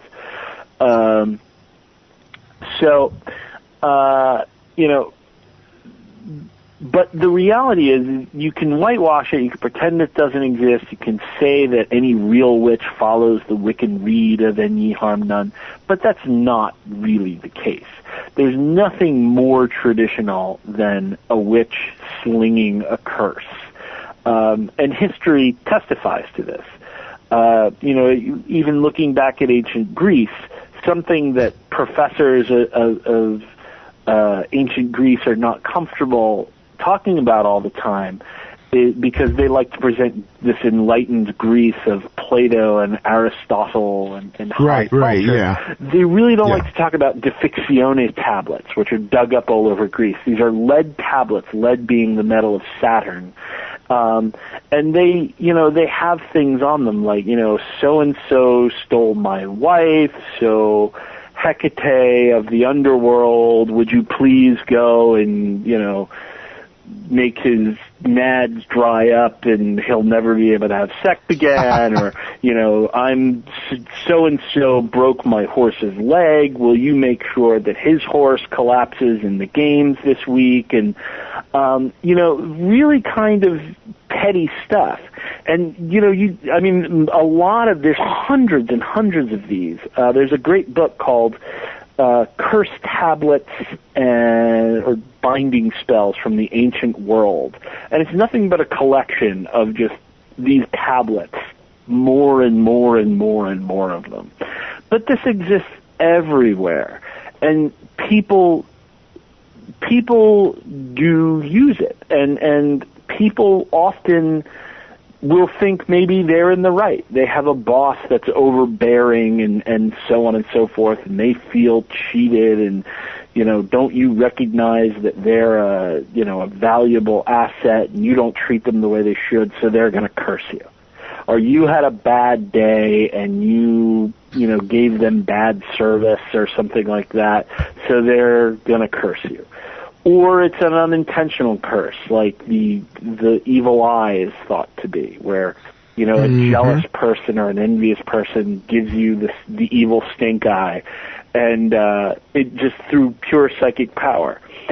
And It happens, both intentional and unintentional. I know that it happens. And the reason that I know that it happens is because I get asked to do it all the time. So, all someone needs to do is hang a sign up on their door that says professional sorcerer or professional witch or something like that, and you will get no end of, will you break up so-and-so and bring him back to me, force him to love me? Will you, attack so-and-so? If you own an occult shop that sells material for cursing, it's a hot seller. So it does happen. There are botanicas that specialize in it, that have, this kind of thing that's sold, and there's no other use for it other than binding people and causing harm. So it does happen. It's not necessarily evil people doing it. It's not a work of evil. As I said, there are imprecatory psalms in the Bible. When people feel that they are wrong and they have nowhere to turn, they feel like they're performing an act of justice. And, maybe they're right, maybe they're wrong. I'm not casting judgment on the world. I'm just saying that it does happen. To the person that works under you and feels like, you're a horrible boss and they're going to curse you, well, you probably feel like that worker is not pulling their weight, and so you're just doing your job. They feel like they're being unfairly targeted, and who's right, who's wrong, I don't know, but a curse is being cast. Don't those curses have the potential to blow back on the person? Here's what I would have to say about that. There is that thinking that, there's a potential to blow back on the person, and I can't say that I really buy into that. Okay. Now, that said, people who are absolutely enamored of cursing people, for lack of a better word, who are cursing people left, right, and center, they're going to have bad lives because they're constantly surrounding themselves with spirits and energies that are used for cursing. It's not so much that the curse is blowing back on them as it is that they're surrounding themselves with these forces that are, like, let's just put it in a real world example. Let's say instead of a curse, you hired a biker gang to go and beat up your boss. And then you hired the biker gang to go beat up your ex. And then you hired the biker gang, you made friends with the biker gang, and now you want them to go harass your neighbor for something. Well, pretty soon, you're just hanging out a lot with these violent biker dudes. And not to pick on bikers. Bikers are not violent. It's just a stereotypical thing to bring up. But, pretty soon you're doing nothing but hanging out with these sort of violent people. And eventually you're going to wind up in a situation where violence comes to you. It's just common sense. It's not really a case of, like, individual blowback. In the case of someone doing magic that they feel is just, where it's a one-off shot, I very rarely have seen blowback from it. Okay. That said, I don't do this. If anyone's listening, I don't do that kind of work for hire, so please, Right, I keep getting asked that. for it, but I keep turning it down as well, so, just to make that clear. If it's okay with you, I'm going to go ahead and open up for callers to call in. Area code 717-910-0544. Again, area code 717-910-0544. Those numbers are also on the website at offplanetradio.net if you're on that site right now. I think they're there. Maybe they're not. Oh, man. Okay, so if anybody wants to call in, we'll just go ahead and take calls as we're talking here. Protection. You talked a little bit about disturbing environments. Walking into places where you require protection. Or let's go another level with this. What about sacred spaces in terms of one's own home, one's own security? Well, yeah. I mean, you definitely want to have your house set up in a way that is protected, spiritually speaking, especially if you're a practitioner. And the example I give is sort of, even Superman has his Fortress of Solitude where he can sort of take the costume off. So if you're a witch or a magician and you have shields or an amulet or something like that, when you go home, you want to be able to take that stuff off and just let your guard down and not worry about it.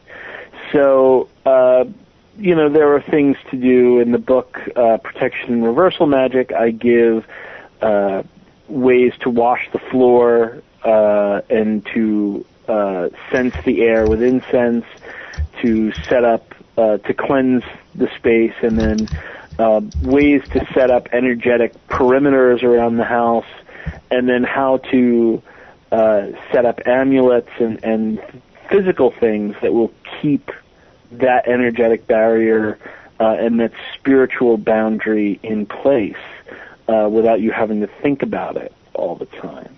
And there's lots and lots and lots of traditional ways for doing this. Everything from the old-fashioned devil shoestring, 9 pieces in the yard, to very esoteric seals that are buried in the corners of the property and so on. So there's lots of ways of handling that. And another good trick to do is to have something in place that is going to give you a warning sign if those perimeters are broken. A lot of practitioners have live plants in their house, not just because they like live plants, and of course live plants are a reward unto themselves, but they have live plants in their house because often the plants will start to wither and take a hit from a curse before you realize it. There are some people who will have an egg on the altar, and the egg will crack if they're under attack. I had, and actually still have a different one now, a blue glass eye in my car that's protection against the evil eye. And one time I sort of, ran into this incident with this woman in an SUV, and words were exchanged, and then when she realized that, yes, she was in fact trying to drive up the exit and would have to back out on the hallway into the highway, she gave me this real, flashy, evil stink eye that is just, that is what the evil eye is. And as I drove away, the blue glass evil eye protection just cracked right there in my car. Wow. So I knew, that it was done with such force that I would have to take extra protection measures because it pierced through whatever the normal protections I had up at the time. I think we do have a caller on the line, too. Hello, caller. I have someone in a 925 area code on the line. Hello. You are live. Hello.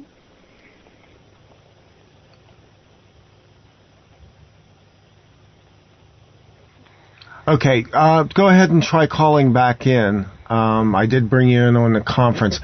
What will happen with calls is I'll bring you live in on the conference. Just come in, and I will pull you into the conversation so that we have a little bit of flow going.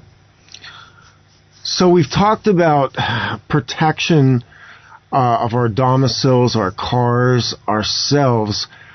I I guess one of the things that I've noticed in traveling is where you walk into dark places and you have this dread sense that comes over you. I've experienced it a couple of times in different places where I suspected there was either a call to activity. Here we go. We'll pull this person in here. Hello, caller. Hey, Randy. It's Miranda. Hi, Miranda. This is my friend Miranda. Now I can tell the story. The story of how Jason and I are talking tonight goes to Miranda, who's on the line. And Miranda and I were talking about financing events and things that we wanted to do, different projects. And she suggested Jason's book. So I went on to Amazon. I got Jason's book. I put it on my tablet and I started to read it. And 2 days later, I get an email from somebody asking if I would like to interview Jason. And so that was kind of the synchronicity that led us to this conversation tonight. It just felt like we were supposed to have this talk. And here we are. Yeah. Well, it's nice to meet you, Miranda. Oh, it's nice to meet you, too. Yeah, it is funny how it happened. Actually, Randy, when we were at lunch in Camp Hill, when we first met in person, and when we had that time thing happen, I had the protection and reversible magic book sitting on the table. Right, and I was right, telling exactly. people about it too. So yeah, it's just really funny how things work out. Yeah, I have all three of your books. They've been really, really helpful. I must say, good. I'm glad especially to hear. the protection one. Yeah, I tend to find that I need a lot of protection, so I don't really want to get into all of that. That's such a story in itself, but I wouldn't even know where to begin. But anyway. Well, you had some questions, and you sent them to me, and I worked a little bit of it in, but I don't think I got through the whole thing. No, I sent like 50 of them. But go ahead and just kind of go through some of the things you wanted to ask Jason, Miranda. Okay. First question is actually just out of curiosity, wondering if you have an idea for your next book yet. I know you just published this one, but I'm just curious. Well, no, I don't have an idea yet for my next wide release book. Okay. What I'm working on now is, as you know, I also have a course, my strategic sorcery course, which is a year-long course, and now I'm working on.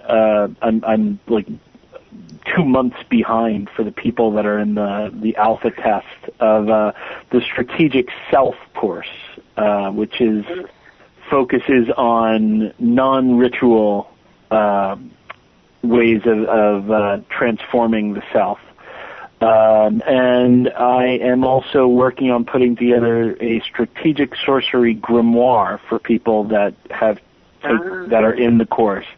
Whereas the course, you know, a lot of my books, they get into the mechanics of how to do things, and they're not just a bunch of collections of rituals like do this, say this, yada, yada, yada. So I thought maybe it would be fun to put together a collection of rituals. You know, now you have the course, so you understand the mechanics behind everything, and you could write your own rituals. But hey, here's a collection of rituals and things like that. So I'm spending a while focusing on the people that have taken my courses. But I am working on an extreme financial sorcery idea.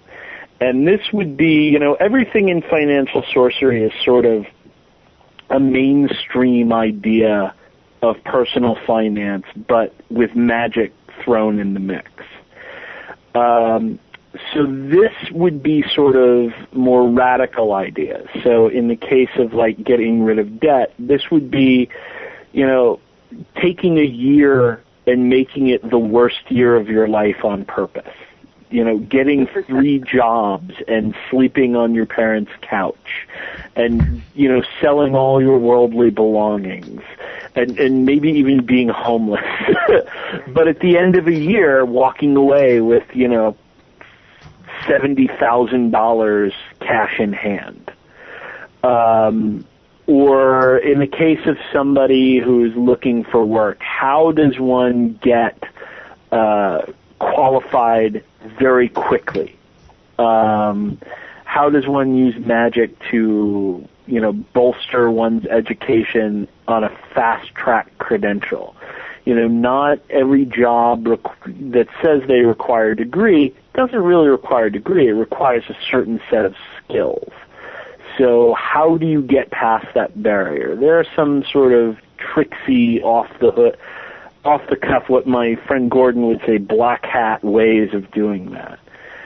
And then for people with lots and lots of money, what are ways to protect your assets, to move things around? Is it worth engaging in this, 5 flags theory where you have a country of residence that's different than the country where your businesses are set up, and that's different than the country you spend a lot of your time in? So having multiple passports and bank accounts in other countries and things like that. And how does magic play into those theories? That sounds really cool. So will the grimoire be only available to people taking the class, or? The grimoire will be, right now the plan is to sell the grimoire as a PDF and only make it available to people who have taken the class, because it'll reference things that you would need to have taken the class to even understand. Gotcha. I don't want to assume knowledge here, so I'm going to ask your definition of a grimoire. Grimoire is a word. It means sort of a magical spell book, a ritual book. The Key of Solomon is a grimoire. The Necronomicon is a modern grimoire. Books that are not heavy on theory and explaining every detail. They're just sigils, rituals, spirits. Maybe the rituals aren't even fully explained. They're just some texts that you would read. So that's a grimoire. It's a workbook for people that already have the knowledge to make the workbook work. Cool. I know that you have. I've gone through some of your blog articles and things like that. You've been involved with reviving old texts or bringing out new editions of certain types of grimoires and ancient manuscripts as well, Jason? Well, no, I haven't been involved in it. I've been very supportive of people's efforts in doing so. I have terrible second language skills. I can manage, a small conversation in Tibetan, and I can, if I sit here with a dictionary, and I can, take a long time to translate a few pages of Tibetan. But I when I want something translated, I send it to my mentor to translate. So I don't have the sort of skills in place linguistically to revive those old texts. But I'm very supportive, and I always lend, sort of a plug in my blog to people that are doing that kind of work, because it's very important. The movements of the last 100 years threw a lot of babies out with the bathwater. So they would look at a text like the Key of Solomon and say, well, none of this prayer stuff and this other stuff is important. The circle is just a bunch of names that you find to be holy. So just throw whatever names you find holy in there. And, well, no, the circle's not like that. The circle is actually a really well-constructed representation of the universe as the Kabbalist sees it. And it's not to say that those names couldn't be replaced, but not just willy-nilly with whatever you happen to think. There's a structure, there's an integrity, there's an effect. One circle is not the same as another circle. They're not all just interchangeable. These things do have meaning. And lo and behold, when they're saying that the exorcist should, purify himself with, devotion and bath and prayer, well, that has a drastic effect on the ritual versus just going, I'm going to smoke some pot and then just, go into this ritual. It's a whole different thing. So that's where it's not to say that if this book recommends, going to Mass and then engaging in 9 hours of Christian prayer, that can't be replaced with something else. But you have to know what that really does in order to replace it. You can't just say, well, meditation is the same thing, so I'm going to do that, or Kundalini yoga is the same thing, so I'm going to do that, or I like chanting, so I'm going to chant Om Mani Padme Hum instead of that. It's not all the same thing. It's not all interchangeable. So the people that are doing the work, people like John Michael Greer, who worked with Christopher Warnock in translating the Picatrix, Joseph Peterson, who has just done the Grimoire Verum and the 6th and 7th books of Moses, and the Lesser Key of Solomon, and Stephen Skinner and David Rankine, who've done numerous books, and who is it? I'm trying to think of Jake Stratton Kent, who's enormously important in this movement. To people like my good friend Frater Rufus Opus, who he's not doing language translation, but he took Trithemius's Book of Spirits and made this into a very, very usable text where, following the traditional instructions, more or less, you can be conjuring angels within an hour after reading his modern angelic grimoire. So there are a lot of people doing this work, and I'm more, my interests tend into more modern theory, but that doesn't mean that I don't think that the delving into the revival of old texts is important, because it absolutely is. Did a lot of these texts disappear because they were destroyed, or did they simply lapse out of print? Well, they just lapsed out of print. I mean, they come from an era where, in some cases, some of them never saw print. They were only hand-copied editions. Manuscripts, yeah. Okay.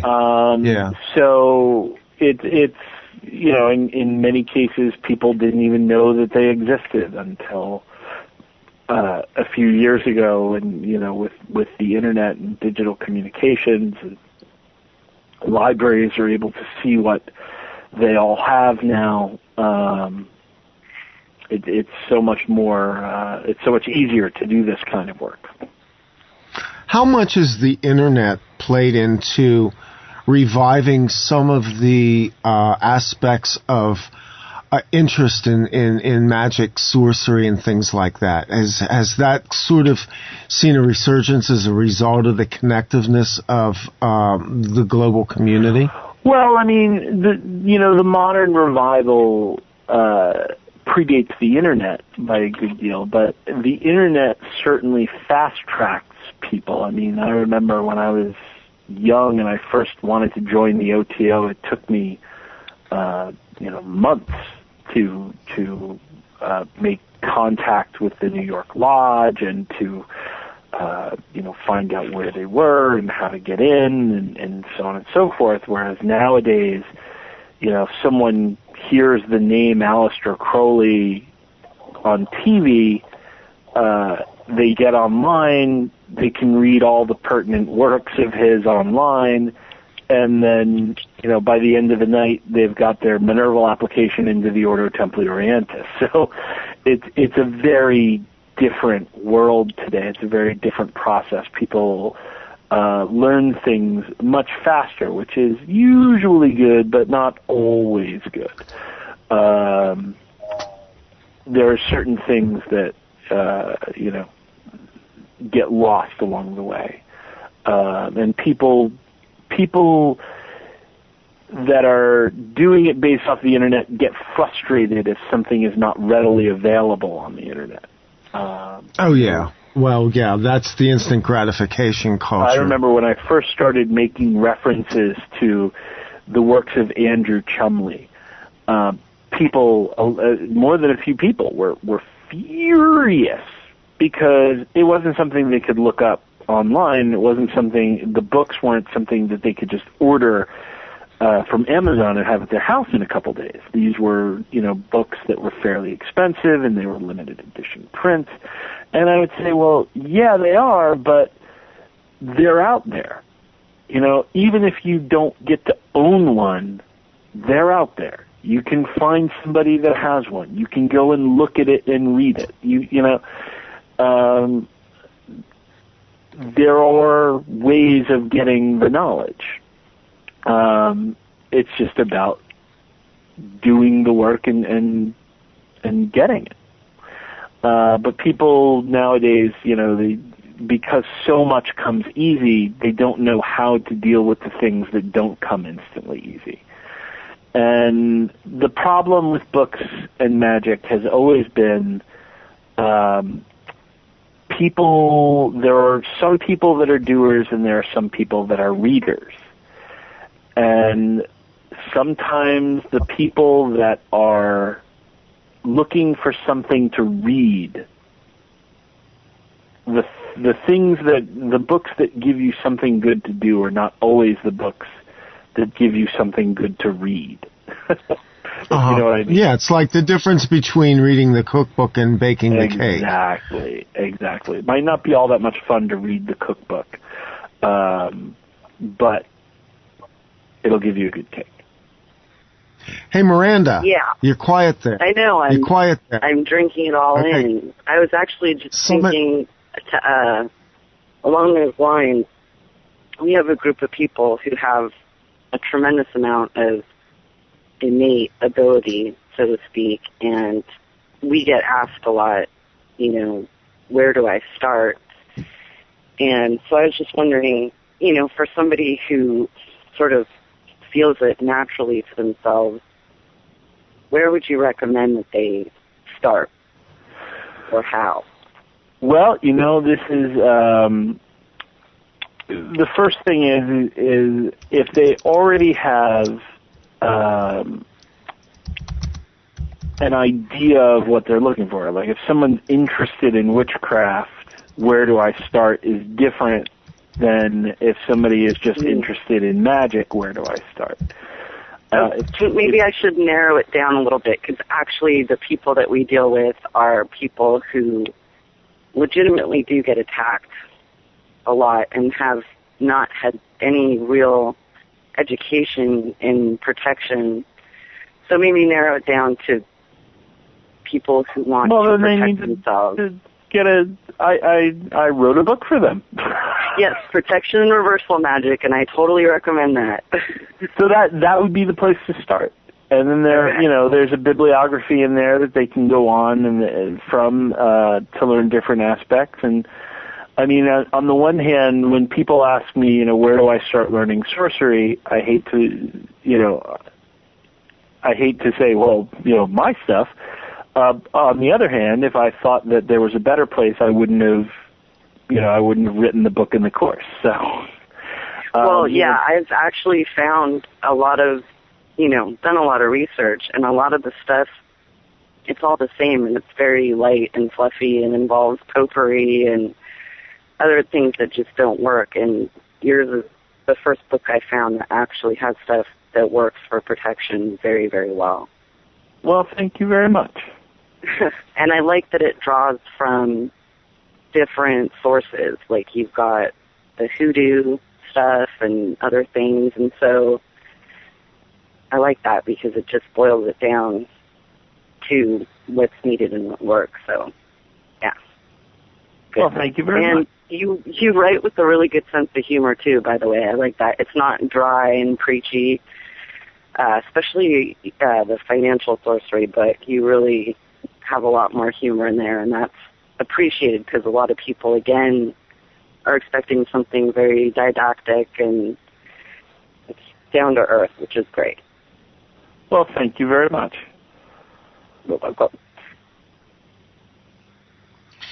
Jason, tell us a little bit about, you have a store. what do you have in your store? What is your specialty? Your customers? I don't have a store. Oh, you don't? Oh, I thought you had a storefront operation. No. But you do have clients, right? I do have clients. Clients contact me through email, through the blog, or directly through email, nomenendum@gmail.com. So yeah, people contact me, and I do remote work for them mostly. I don't meet with a lot of clients in person. One person called me the Dr. House of the occult. Nice. They don't want to meet with their clients in person. And, part of that is that I have an international clientele. I deal with a lot of small businesses and startups ever since getting involved in the financial magic thing, not just since the book, but I've been focusing a lot of my effort that way. But it's also just time constraints. I can't get out and get away to, go do a big exorcism or something like that. So if I think that somebody needs something done in person, I'll recommend someone else.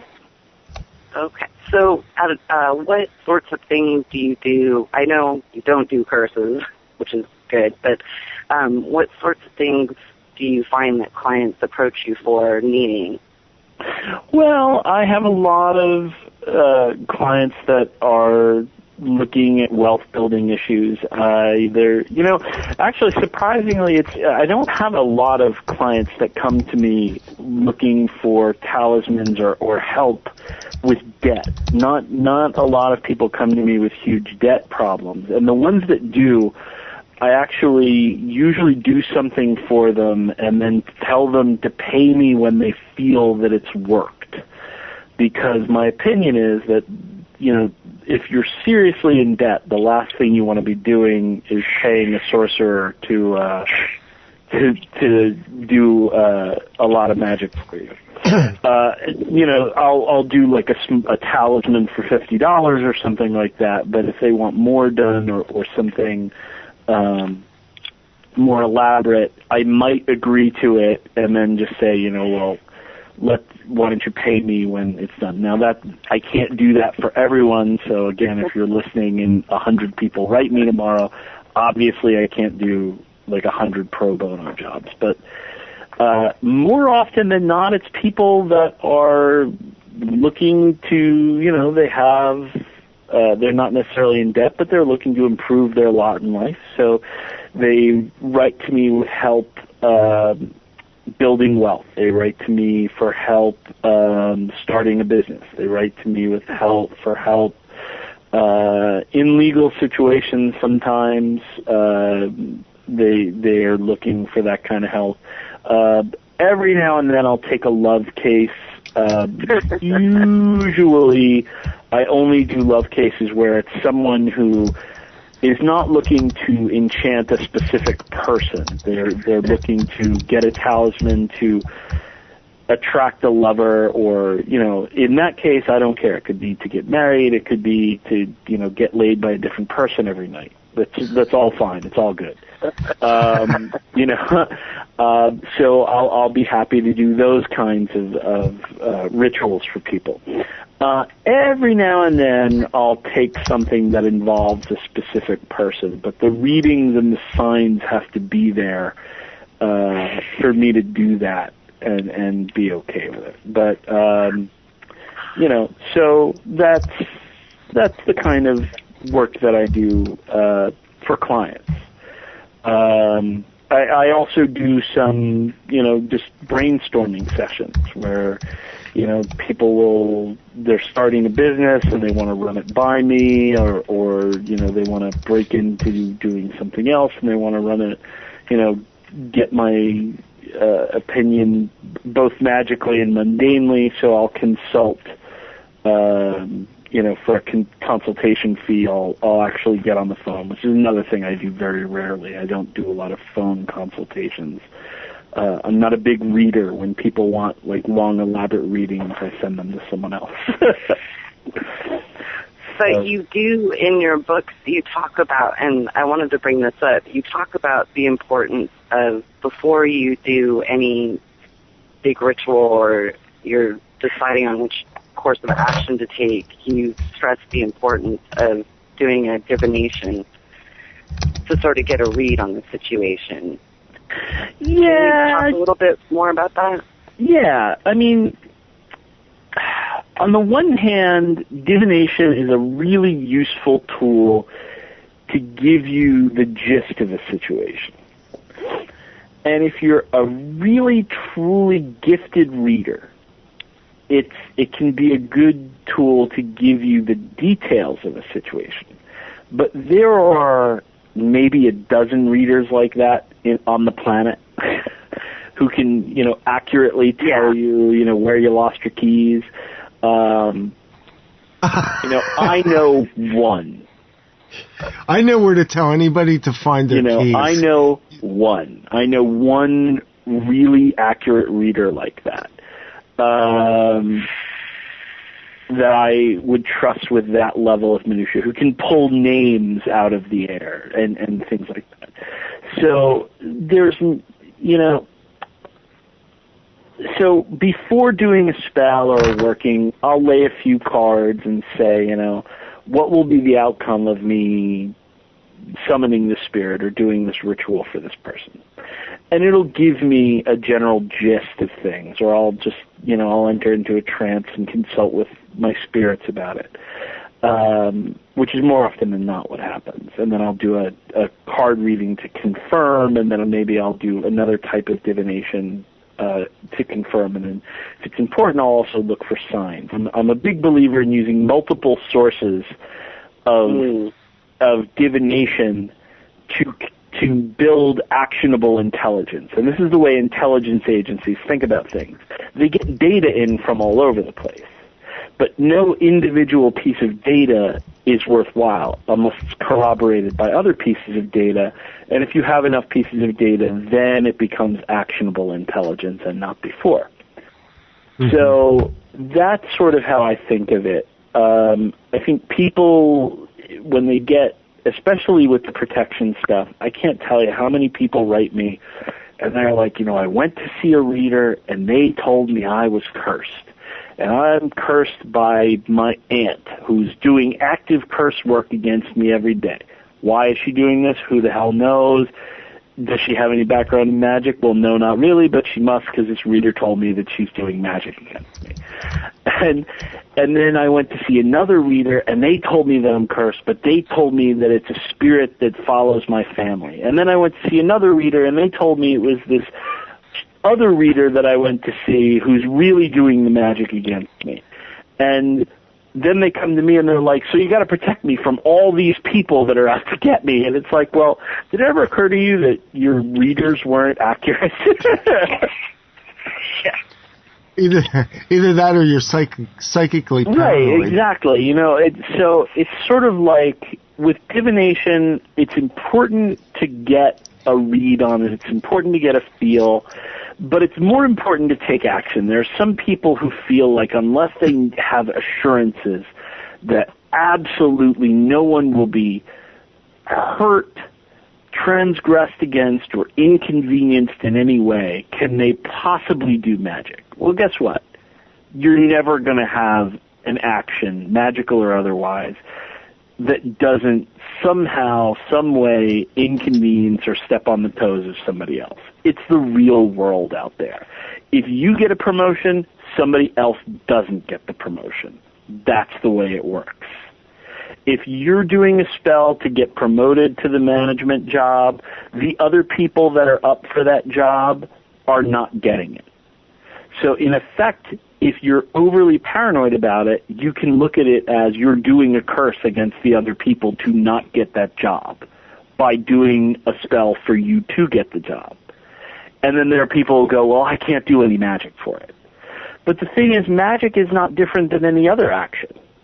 So if you are up for the job and you're doing your job extra well and you're showing up in your best suits and your best business attire more than you would be if you were not going for that job, if you are presenting yourself in the best possible light, knowing that you're up for this promotion, you're already doing magic. You're already doing things to get this job so that you get it and other people don't. Magic is just one more thing. It's not different than any of those other things.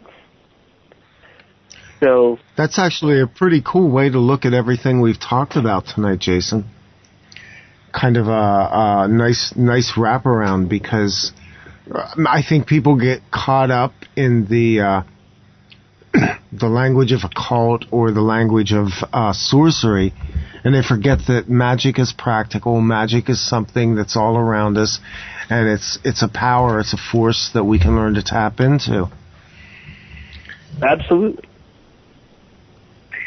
Yeah, it's funny, I was having a conversation today with one of your students, actually, Jason, and we were talking about, the sort of idea that's in society that if you're going to practice magic, you have to be named, Ravensbrook Crystal Sparkle, and wear peasant skirts and clangy bracelets, and, wear a lot of, patchouli and float around and use goddess every other word, and a lot of people sort of there's a stigma there, and that's not really what magic is about. It's sort of been sold to people a certain way, and I think people have a hard time understanding that it's always with us, and it's another tool, and it's very practical.